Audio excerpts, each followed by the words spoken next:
Have you ever wondered why a tiny mosquito bite can lead to a serious illness? Or why a simple fly landing on your food is such a big deal? Well, you're about to find out. Insects, despite their small size, are some of the most effective disease spreaders on the planet. Let's dive into why these little creatures are such a big problem for our health. First and foremost, let's talk about their feeding habits. Many insects, like mosquitoes, ticks, and fleas, are what we call vectors. This is a fancy term for an organism that transmits infectious pathogens from one host to another. It all starts when they bite an infected animal or person to feed on their blood. During this blood meal, they don't just suck up blood.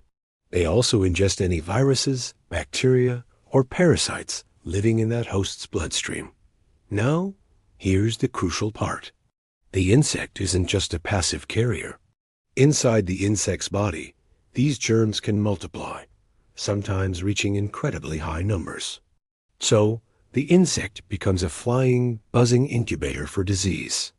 When this now infected insect goes for its next meal, it bites another unsuspecting person or animal. As it bites, it injects a tiny amount of its saliva into the skin to prevent the blood from clotting. And guess what's in that saliva?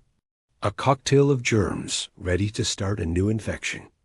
This is how diseases like malaria, dengue fever, Zika virus, and Lyme disease are passed from person to person, all thanks to a tiny bite. But it's not just the biters we need to worry about. Think about common houseflies and cockroaches. They don't bite us for blood, but they are just as dangerous, if not more so, in a different way. These insects have what you might call disgusting habits. They thrive in filth. They crawl around in garbage, sewers, decaying organic matter, and animal waste. Their hairy legs and bodies are like tiny, sticky mops, picking up all sorts of nasty bacteria like Salmonella, E. coli, and the pathogens that cause cholera and typhoid fever. Then, they fly into our homes. They land on our kitchen counters, our utensils, and worst of all, directly on our food. Every time they land, they leave behind a trail of microscopic germs. So when you eat that sandwich a fly just tap danced on, you could be swallowing a host of disease-causing bacteria. Cockroaches are even stealthier, scurrying around our kitchens at night, contaminating surfaces and stored food without us even knowing. It's a silent and invisible threat happening right under our noses.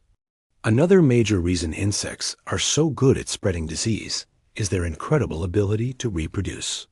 They are masters of multiplication.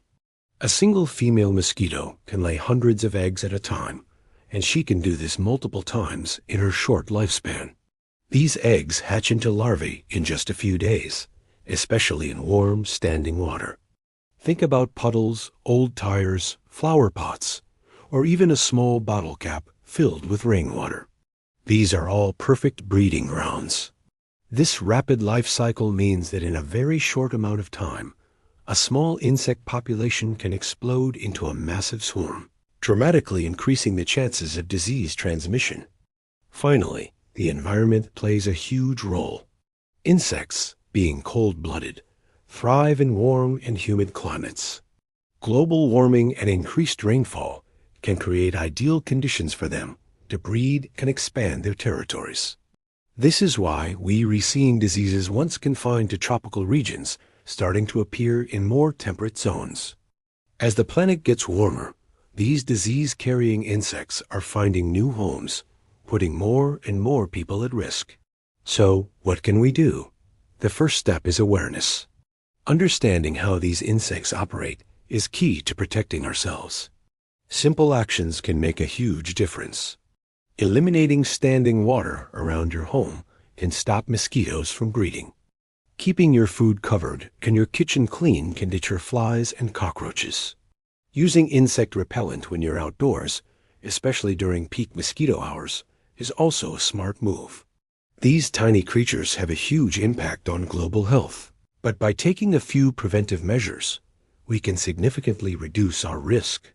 It's a collective effort to keep our homes and communities safe from these surprisingly dangerous little neighbors. Thanks for watching.